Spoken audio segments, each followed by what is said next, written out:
Le 26 janvier 1972. Un avion de ligne traverse le ciel d'Europe centrale. Un vol régulier, un itinéraire connu. À bord, 28 personnes, des passagers, un équipage, des vies qui avancent sans se croiser vraiment. Le vol porte un numéro, JAT 367. Rien à ce moment-là ne retient l'attention. Le ciel est stable, le trajet est prévu. À 16h01, l'avion explose en plein vol. La rupture est immédiate. L'appareil se disloque. Le ciel ne porte plus l'avion. Il le laisse tomber. Des débris retombent près d'un village appelé Serbska Kamenice, en Tchécoslovaquie. Au sol, on s'attend à retrouver des restes. On ne s'attend pas à retrouver une survivante. Elle s'appelle Vesna Vulović. Elle est née le 3 janvier 1950 à Belgrade, dans la Yougoslavie d'alors. En 1971, elle commence à travailler comme hôtesse de l'air pour la compagnie nationale JAT. Elle a 21 ans. Elle débute. Le 25 janvier 1972, elle arrive à Copenhague avec un équipage secondaire.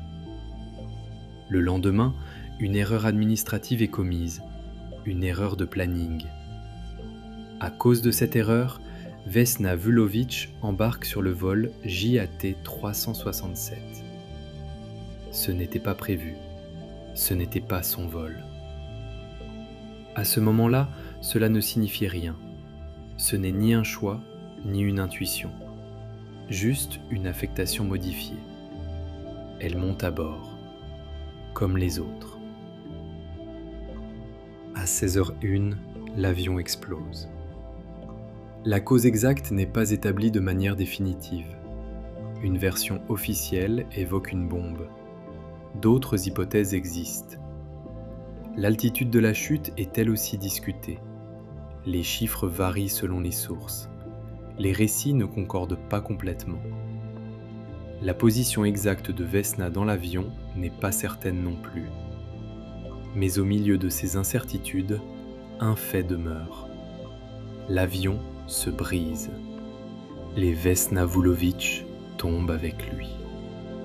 Quand elle est retrouvée, elle est vivante. C'est Bruno Honke, ancien infirmier de la Seconde Guerre mondiale, qui la découvre dans les débris. Il reconnaît les signes d'une respiration. Il alerte les secours. Les blessures sont graves, très graves. Fracture du crâne, hémorragie cérébrale, 2 jambes cassées, 3 vertèbres brisées, un bassin fracturé, plusieurs côtes cassées. La partie inférieure de son corps est paralysée. Elle est hospitalisée à Prague, plongée dans le coma. La durée exacte de ce coma n'est pas certaine. Les sources ne donnent pas le même chiffre.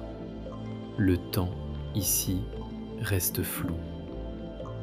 Le 12 mars 1972, elle est transférée à Belgrade pour poursuivre ses soins, sous protection policière permanente. Les opérations se succèdent. La rééducation commence. Il faudra environ 10 mois pour qu'elle puisse remarcher. Après la chute, rien ne revient à avant. Elle ne remontera plus jamais dans un avion comme hôtesse de l'air. Ce métier s'arrête là. En septembre 1972, elle reprend un travail chez JAT, un poste administratif, un bureau, des dossiers. Elle est en vie, mais autrement. Son corps porte les traces, son quotidien est transformé. En 1985, un certificat du Guinness World Records lui est remis à Londres. Il reconnaît la hauteur exceptionnelle de la chute qu'elle a survécue. Ce record sera plus tard discuté, contesté, parfois remise en question. Mais pour elle, la chute appartient déjà au passé. Dans les années 1990, elle participe à des manifestations contre le régime de Slobodan Milošević. Elle est licenciée de JAT à la suite de cet engagement. Le 5 octobre 2000, à Belgrade, elle prend la parole devant la foule lors du renversement du régime. Elle continue d'être là, présente. Vesna Vulović meurt le 23 décembre 2016, chez elle, à Belgrade. Elle a 66 ans. On a beaucoup parlé de la chute, des chiffres, des hypothèses, des versions. Mais vivre après, cela laisse moins de traces visibles. Ce que l'on sait, c'est qu'elle a continué, avec un corps marqué, avec une vie déplacée.